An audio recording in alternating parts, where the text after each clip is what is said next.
Thank you, Lauren, for being here with me today. I'm hoping that we can talk about how you see the growing support for Palestine right now globally manifesting itself and what that might signify morally and otherwise for the West. Sure. Thanks for asking me. So much of it's happening in the UK, where you're originally from, but we're seeing it throughout the West. Do you think, on top of the support itself for the Palestinian people and the larger struggle for justice that they're fighting, this signifies some kind of moral shift within Western culture away from individualism or a preoccupation perhaps with the self? I actually think this is a Gen Z, Gen X moment of awakening. This is suddenly a couple of generations who have been encouraged by commercialism, by other political forces to navel gaze, to become, what am I about? Who am I? How do I justify my being? How do you justify my being? And how do you accept who I am? To suddenly seeing a horror in their midst. This is the most tech-savvy, tech-connected generation in the history of mankind. They haven't been able to avoid a manifest evil. And so suddenly, and this is just my opinion, that energy that's been inside is now, God willing, going to change the world potentially, because that energy is pouring out. It's pouring out so that every genocide supporting American senator, every pastor, every business person who's investing in war crimes because of their selling of arms deals, for example, or land that doesn't belong to them, they are being pestered. It's the pester power of a generation. They're being pestered and hounded by an angry young people who are saying something really interesting: not on my watch, not never again, not in my name, because these are really diverse young people, but not now, not ever, and not on my watch. Do you think that it's on account of some kind of moral sensitivity that perhaps earlier generations didn't have, or is it more of a function of today's technology? Because obviously the plight of the Palestinian people is not new, or their oppression is not new. Yeah, you know what? It's like, let's talk about Zionism. Let's talk about the hideous nature of it, which has been unchanged for over 100 years, found its zenith 75 plus years ago in the Nakba, the taking of Palestinian land, and has only grown since. It's been invisible to the public eye, but out in the open. And now this visceral anger from the Zionists are being challenged. But where were we before? I've really been asking, even as someone who's been interested and active for Palestinian justice almost 20 years, how was it possible that they were doing this vileness and we kind of got on with our lives? I think that's the question for humanity now, is this horror is obvious and visceral and hideous, but it's not really changed in its essence. So where were we before? Mm-hmm. Do you feel that it might have to do with what young people are seeing the Palestinians tell the world, that they're learning something from how they're responding to their plight that's changing them? Interesting. We are seeing that. We are seeing conversions to Islam. I think one of the areas that hasn't been talked about enough is the fact that the Palestinian people are a faith-based people, Christians and Muslims. And nowhere is that more manifest and clear than in Gaza. These are a religious people. They go to their faith when they are in pain, when they're happy, when they celebrate, when they shop, in their dealings with one another. And we are seeing that now. And the under pressure personality of the person is very interesting, right? So you and I can be nice to each other right now. If suddenly that, everything went off and we were going to be here till midnight, you and I might see a different side to each other. We'd be scratchy, or whatever would manifest. The world is looking at Gaza now and saying, my God, Your children are having their eyes explode in front of you. Babies are being cut out of pregnant women who are not having any anesthetic. And you're praising God, and you're trying to be calm, and you're holding your structure together. Do you know what's interesting? I've got a friend called Yasser from Bayat Hanoun, and it's hard to say names like that. You know why? Because they're gone. It's like saying Üsküdar in Istanbul. Oh, it no longer exists. Or, Brooklyn. Oh, what was Brooklyn? So I always have to, we take a breath. So anyway, Bayat Hanoun. And he said to me 10 days into this genocide, he said, you know what, Sister Lauren, I think that they want to make us into animals to prove why they have to kill us by making us struggle for resources. That was day 10. We're now on day 150.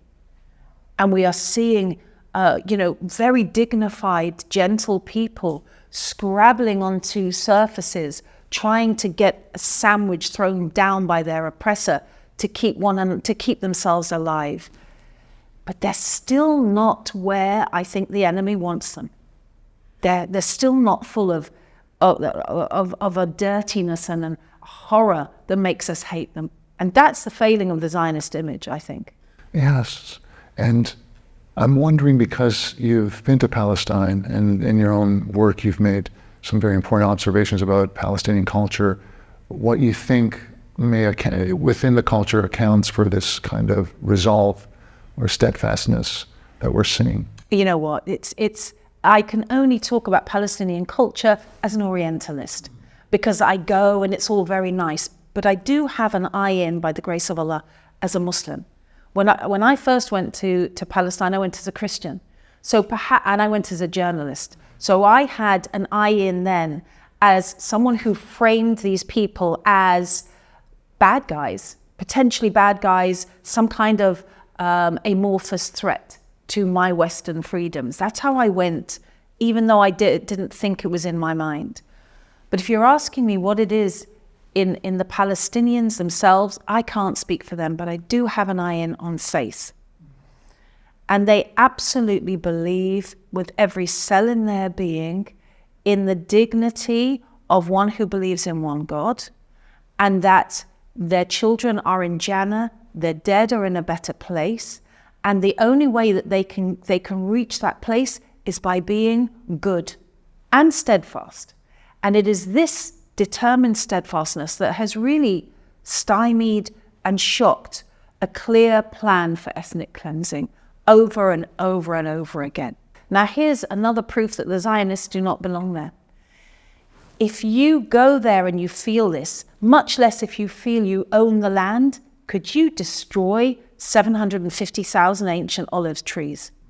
Could you absolutely decimate an area where ancient stones and prophets are and where prophets have walked? No. Excuse me, not if you believed in any way in a love for that land. The Zionists are alien bodies, are viruses in a beautiful body. They're a virus because a virus kills, a virus does damage. And people are going to freak out, oh my God, you're calling them viruses. But show me what good they've done for the land of Palestine. All right. We've made it pretty clear you don't want the people. You don't even believe their people are subhuman. You say you love the land, show us the nurturing of the land. A swimming pool is not nurturing the land, by the way. Yes, no, certainly. And perhaps maybe drawing from your own experience as a journalist and knowing well the power of story or framing things within a narrative, what do you think might account for this sense of entitlement that we're allowed to do this? What story are they telling themselves? What is the story that ties the 17-year-old TikToker, eating at a barbecue just outside, 2 kilometers from where people are starving to death? What is the story they tell themselves? It can only be of supremacy. It can only be, we deserve this. But also, there is a get out here. When Zionists wake up, when the Jewish fraternity who have been brainwashed for 3, 4, 5 generations with this real mind control, because we have to remember that Israeli media is very different from anywhere else in the world. You know, they're really not seeing what we're seeing. And at the same time, they have in their hand the same as what we have. They call it Pallywood. They try to say this isn't real. And then what happens is, you know, Zionist filmmakers will deliberately make something false in like Lebanon, right? A fake scene of a hospital, and then go, oh, see, it's all a lie because that's a lie and we can prove that's a lie. But all of that is falling apart now. What is the story they tell themselves? I think it's a story of supremacy and of urgency and of drama and of panic. That cannot hold them together any longer, and it won't, because post-traumatic stress, it goes both ways. It goes both ways. You do not get to drive a tank over human beings and go home and have dinner in a normal way. You don't. And that's a very important point, and well taken, because the thought has crossed my mind many times as to how not just the leaders, but Israeli society is able to go on just taking warm showers and eating well when this is happening just some kilometers away. But are they though? Are they? The rates of domestic violence have spiked. The rates of young depression have spiked. And the airports are full of people wanting to leave. So this is not a healthy society. You cannot export this level of bloodshed and be a normative society. So I've always said this, I think the breaking down is going to come from within. Even, you know, America refusing to take action or dropping a few peanut butter sandwiches along with bombs. It was really interesting and sad this week and disturbing to see, you know, our brothers and sisters in Gaza saying, I'm not going to eat this. I'm throwing it away. Because it matches, it's got the same stamp, the same logo as a bullet torn out of a child's body. So you want us to die with this and eat this? No. You know, I think it's a very important point, and maybe that's not been really explored enough within mainstream media, with the consequences this will have for the society that stands to quote unquote gain from all this. It's like you cannot do this to a mass of defenseless people and expect to get away with it. What is going on? I mean, what is the right level of outrage right now? You know, every day we see worse and worse. And I was thinking about it in the way of a period of a lifespan. We have in Gaza now mothers who are having cesarean sections on the ground with blunt utensils with no anesthesia, and the baby is torn from them and the mother dies and bleeds out, and that baby is already alone, traumatized and damaged by the non-state of Israel and by every one of those people who are culpable right the way through all of life, all of the children that we're seeing. You know, how many a day? You can't take in the figures. Is it 6 or 60 losing limbs every day? It's too much to take in for the human heart. Right to, and this is very disturbing, and I think we need to talk about this more in the media. Why are soldiers sent in to destroy graveyards? 16 graveyards in Gaza, which is a small place, but a lot of people have been totally or partially destroyed. And not just bulldozed, not just skeletons being scattered of the dead, bodies being dug up and taken away. What is that? And then bodies of people who have been murdered, dragged away deliberately by IOF soldiers, and having their retinas taken, being returned without livers, without kidneys, you know, in plastic bags, in bin liners. What is really going on? It's like, you know, honestly, it's like hell has just regurgitated a load of demons now. How do we stay sane? And how do we do anything within this? Well, I have my face. Thanks be to God. Wallahi. You know what's interesting is Biden, because he has some late stage dementia very clearly, sometimes lets things slip out in the way that Trump does, but Trump does it deliberately and manipulative. Like, hey, I've seen the CIA today. Biden's just like, we have to stop this before Ramadan because it's going to look bad. Oh my God. Yes, it's going to look bad. Guess what? It looks bad now. It's a genocide, you maniac. It's not a PR opportunity. These people are broken and fractured and psychopaths. We have psychopathic leaders. And what are we going to do about it? Well, it's a great point, because sometimes this has made me question the causes that they do, on the surface at least, say that they support. For example, because Women's Day is tomorrow, the West very often, Western leaders will very often say that we stand for women's rights. But now, because they're complicit, not even more than complicit, but they're willing participants within this genocide, it's really made me question their sincerity, if it's there at all, even for the causes that they say that. Hang on a second, because women's rights and Women's Day, a national day, Women's Annual Day, it's all led by white women who want to rescue Arab women from Arab men and black women from black men. Let's make this very, very clear. This is a colored, this is a supremacist version of the sisterhood, because I was in the sisterhood. I put this on. We want everyone to be free. Oh, not while you're wearing that. And these leftist women will turn on you and tear you, shred your reputation if you just choose to be dignified in this way and not in their way. So I'm not that interested in these global women's days, because there is a section of that female community, I'm sorry to say, who will be looking and going, well, at least the next generation will have freedom. They won't have to marry like the women did before, and inventing this whole image about a society they know nothing about. Do you feel that Islamophobia or the selflessness of Palestinian culture, the resistance to it on the part of the West, has anything to do with it threatening the way that Westerners are expected to be in the world by power? Because if you become other-oriented and you become involved in community, it sort of undermines what you're supposed to do as a consumer. And eventually that kind of erodes. Well, that is part of it. And I'm going to say that, and I'm going to add something to it. Don't let me forget.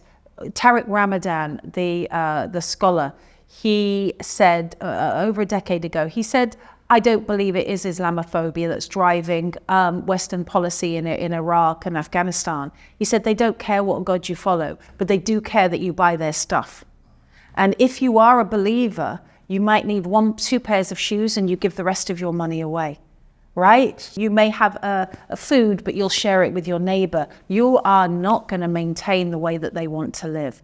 Now, I want to just roll back on something, because I think we're at risk here of making the Palestinians into some hippie, like, oh, wow, freedom and love. Let's just be good people, man. No. There are resistance there. And I have had the honor of meeting with them as a journalist. Al-Aqsa Martyrs Brigades, I've interviewed various Hamas officials. I have even been into the homes of Islamic Jihad in Gaza. And I have never, ever felt at risk. Before Islam, as a journalist, related to a British, a politician, I was never, ever at risk. They told me, we will protect you as long. Anybody who comes to our land, they said, who stands with our people is under our protection.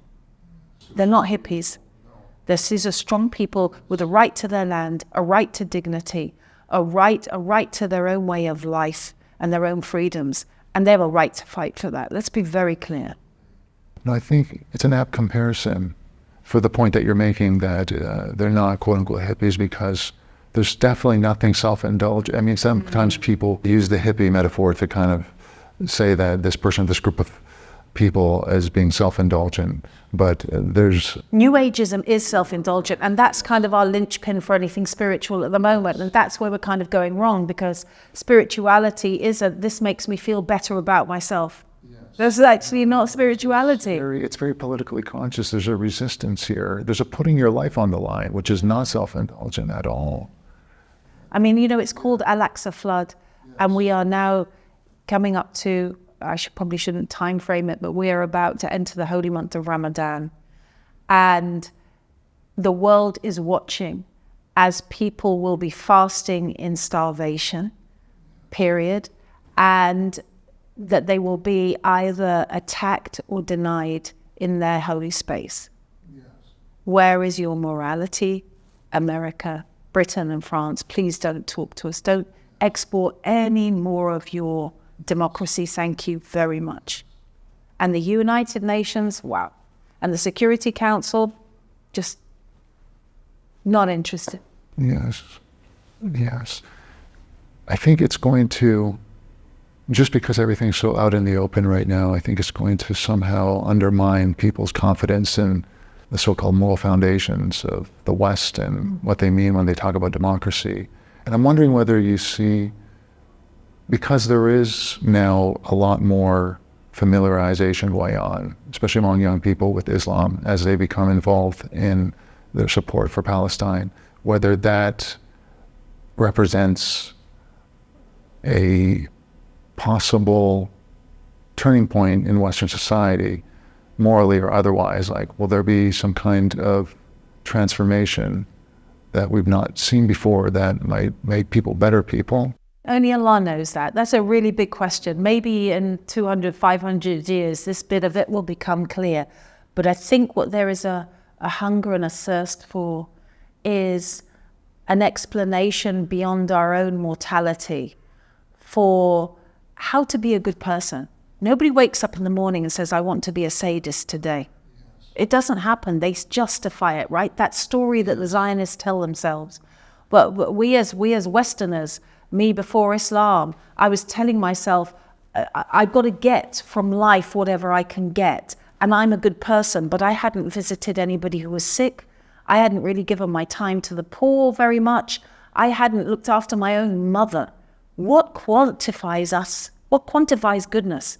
And once we start down that, looking at an ethical framework, by the grace of Allah, you will come to Islam. Yes, this is a fascinating point, because I think that is one of I think you kind of allude to it here. The problems with the West is that things have to somehow benefit me. This hard work, even if I engage in very hard work, strenuous work, it has to pay off for me. The idea that we have, it's like almost a dirty word, that we have obligations or duties to others. It's almost become like taboo now. But hasn't that been done deliberately? I don't know who by. I'm not going to cast any theories here, but you're right. There is this feeling on all of our social channels, don't ask me to change. Don't ask me to do anything. Who are you to put me under pressure? I should be free to be me. What is that? If everybody's free to be themselves, we're just bumping about in the same space of goo and it's a strange pointlessness. It's a very strange pointlessness because being a part of society takes work. Certainly, and I think that's the irony too, because presumably the goal of doing your thing, whatever you want to call it, just being you, is to find fulfillment.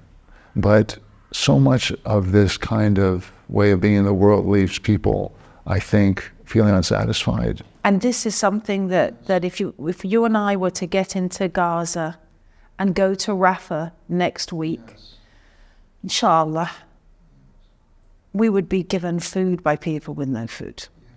And they're not getting anything from us. And we would be very aware of that we are low status human beings and that they are winning. As I mentioned to Dr. Gilbert, I feel, just seeing this from a distance as a Westerner, I'm forced to interrogate everything. There's many things that can do it, of course, and the Palestinian people have absolutely no obligation to do this. It's not like their duty, but I feel like it's causing me to interrogate myself. Things that I felt were important or that I need to do, how much is that really wrapped up or tied into self-interest? You know, it's really caused me to think this, because that's how you're sort of raised in the West. Who do I care about? Who matters? Not only who matters to me, who do I matter to? And one of the things that I noted in myself before I went to Palestine and met these incredible people of faith and determination and strong culture was nobody asked me, nobody would call me and say, can you do this for me? I was not anybody's go-to person. I was the fun person, the drinky person, the flashy person, all right? But no one's going to get on the call and call Lauren and say, can you pick me up from the airport? In that way, we're all pointless. If we're not connected to other human beings as a point person to help them, what really is the point in us? And there's a young girl now, she's 18, she got a scholarship to Istanbul, a university here 10 days before the genocide started. And she came up to me when I gave a talk and she said, I'm from Gaza. And she started to cry and I sat down with her, she's only 18, never left Gaza. And somebody came over and said, but at least you're not there, you must be happy about that. And she looked at them like, you don't understand this at all. And she whispered in my ear, no, I'm asking God why I'm not deserving of being there under the bombs. And I almost feel that what Israel is doing is like Westernism writ large, you know, like we will destroy everything and let others bear the cost. You know, we see this, you know, even at the more local level in cities where there's gentrification, people are displaced. And you're always fleeing from something. In capitalism and in their version of modernity, you're always running to the next best thing.